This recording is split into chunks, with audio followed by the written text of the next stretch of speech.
নমস্কার বন্ধুরা, good morning. স্বাগত জানাই আবার আমার একটা নতুন ব্লগ ভিডিওতে। তো কেমন আছেন আপনারা? আশা করছি ভালো আছেন। আমিও কিন্তু খুব ভালো আছি, সেটা অবশ্যই আপনাদের ভালোবাসায়। তো সকালবেলা উঠেই আপনারা দেখলেন যে আমি চা কিন্তু বানানো হয়ে গেছে আমার।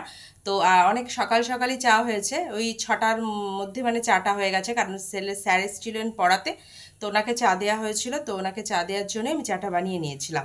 তো আবার এখন এই যে প্রেসার কুকারে জলটা গরম করতে বসিয়ে দিয়েছি। এই যে ডাল, এই যে জানেনই ঘরেলা মুগ ডাল, আজকে তো বৃহস্পতিবার, তো আমাদের নিরামিষ রান্না হয়, তো তার জন্য ঘরেলা মুগ ডালটা বসাবো, প্রেসার কুকারে সিটি দিয়ে দেবো আজকে। আর সাইডে হচ্ছে চাটা আবার গরম করছি, এখন বাজে 8টা। আমার শাশুড়িমার পুজো হলো, তো উনি চা খাবেন, শ্বশুরমশাই শাশুড়িমা দুজনে, তো ওনাদের জন্য চাটা আবার গরম করে নিচ্ছি।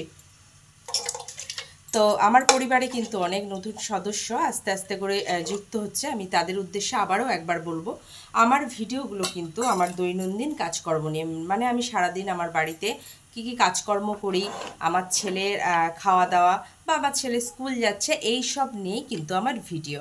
তো আপনারা অবশ্যই ভিডিওগুলো পুরোটা দেখে সুন্দর একটা কমেন্ট করবেন। আসলে আপনাদের কমেন্টেই তো বুঝতে পারি যে মানুষ আমাকে ঠিক কতটা ভালোবাসে, বন্ধুদের আমাদের ভিডিও ভালো, মানে আমার ভিডিওগুলো ভালো লাগছে কি না।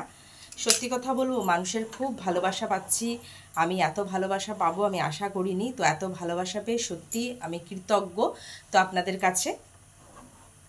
এদিকে দেখুন আমার চাটাও কিন্তু গরম হয়ে গেছে। তো চলুন শাশুড়ি মা শ্বশুরমশাইকে মা চা।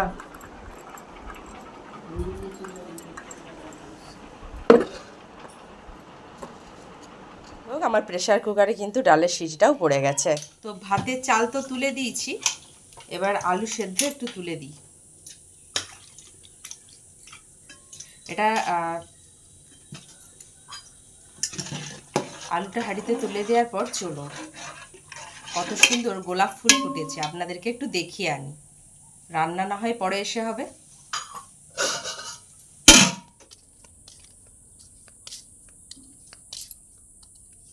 এই দেখুন, একটা কালারের গোলাপ সাদা, এটাও ফুটেছিল, এটার কালারটা খুব সুন্দর হয়েছে। এই যে শুকিয়ে গেছে।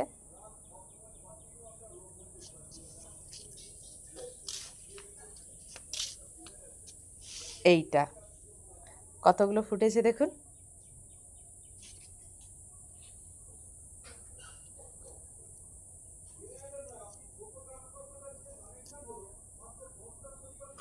বাবা, এইদিকে এসে দেখি ভাত আমার বেশ ফুটে গেছে, তো সুন্দর। এই দেখুন, চলুন আলু ভাজাটা কেটে নিই। বিচাকলা কাঁচকলা, রাত্রে ঝোল হয় তার ফ্রিজে। আর তোমার কি, তোমার তো আলাদা এখানে মুগ ডাল সিটি হয়েছে, সাবু এনে দাও, মুগ ডাল সিটি দেওয়া হয়েছে, মুগ ডাল আলাদা সিটি দিয়ে দিছি, সাবু মুগ ডাল আলাদা। তো যাই হোক, ওখানে সিটি দিয়ে দিছি, ওইখান থেকে নিয়েই সাবুর খিচুড়ি হয়ে যাবে। সবজি দিয়ে দেবো সারাদিন রাত, রাত্রে যা হবে হবে, এতবেলা আমি সাবু করে দিচ্ছি, এতবেলা সাবু করে দিচ্ছি। ওই ভাত রান্নাটা হোক, তারপরে বানিয়ে দিব। হ্যাঁ, ঘরের মুগ ডালটাই সিদ্ধ করছি। মাথাটা যেন দপদপ করছে গরমে, জানেন কিছু না, ভালো লাগছে না। তো আজকে অমাবস্যা, অমাবস্যার জন্য শাশুড়িমা অমাবস্যা করেন, তো তার জন্যই ওনার সাবুর খিচুড়ি করবো আর কি। রাত্রে রুটি হোক যা হোক কিছু একটা করা হবে, খাবেন। এতবেলা সাবুর খিচুড়ি হবে। আমাদের একটু কুঁদরি পোস্ত, পটল ভাজা, ডাল, আলু সেদ্ধ। হ্যাঁ কি গো? না গো পিসি, এই রান্না বসলো। হ্যাঁ স্কুল আছে, তো স্কুল আছে, ভাত হয়ে গেছে, ডাল সেদ্ধ হয়ে গেছে, দুধ সেদ্ধ বলি, দুধ গরম হয়ে গেছে। তো তার জন্যই সবজি কেটে ওনাকে সাবুর খিচুড়ি বানিয়ে দেবো। জানেন বন্ধুরা, পটল কাটছিলাম, ভাবলাম ছেলেকে দুধ আলু ভাতে দিয়ে ভাত খাইয়ে দেবো। তারপরে দেখলাম পটল ভাজা কাটছি, ছেলে তো এসে পটল ভাজা খাবে না, তাহলে কি করা যায়, পটল বেটে ফেলি। নিরামিষ হয়েছে তো কি হয়েছে, নিরামিষই পটল বাটবো। উপকরণ অবশ্যই জানাবো, তার আগে কেটে নিয়ে দেখুন। এখানে পটল বাটবো, পটলের খোসাগুলোও কিন্তু ফেলিনি। পটলের খোসা বাটাও তো খেতে ভালোই লাগে, তার জন্য ওগুলোও ফেলিনি, ভালো করে ধুয়ে নিয়েছি। আর এখানে দেখুন পটলও কেটে নিয়েছি। খোসা, পটলের খোসা আর পটল দুটোই একসাথে আমি কি করব, বেটে নেব। তার জন্য কি দেব, নিরামিষ যেহেতু রসুন পড়বে না, তার জন্য নিয়ে নিচ্ছি 3টে শুকনো লঙ্কা, নিয়ে নিয়েছি এখানে কালো জিরে। চলুন বেটে আনি। এই দেখুন কি সুন্দর মিহি করে বাটা হয়ে গেছে না।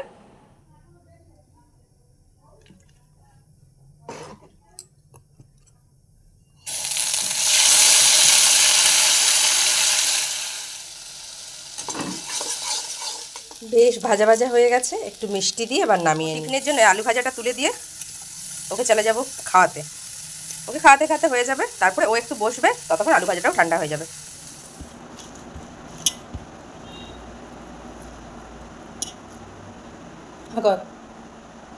ভালো হয়েছে?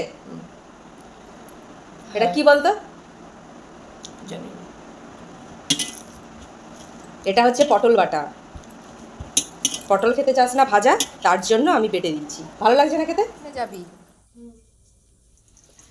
তো ছেলে তো আমার চলে গেল স্কুল। পটল খেতে চায় না, অথচ পটল বাটা কি তৃপ্তি করে খেলো। বাচ্চার জন্য কিছু রান্না করলে বাচ্চা যদি তৃপ্তি করে খায়, সেই থেকে শান্তি আর কিছু নেই। তো আমার দেখুন এখনও অনেক রান্না বাকি। তো ভিডিওটা আজকে এতটা পর্যন্তই। দেখা হবে আবার অন্য কোনো দিন অন্য আরেকটা ভিডিওর সাথে। আমার চ্যানেলে যারা নতুন, অবশ্যই চ্যানেলটাকে ফলো দিয়ে দেবেন। আর হ্যাঁ, আমার ভিডিওগুলো যদি ভালো লাগে একটা লাইক আপনাদের কাছে তো চাইতেই পারি।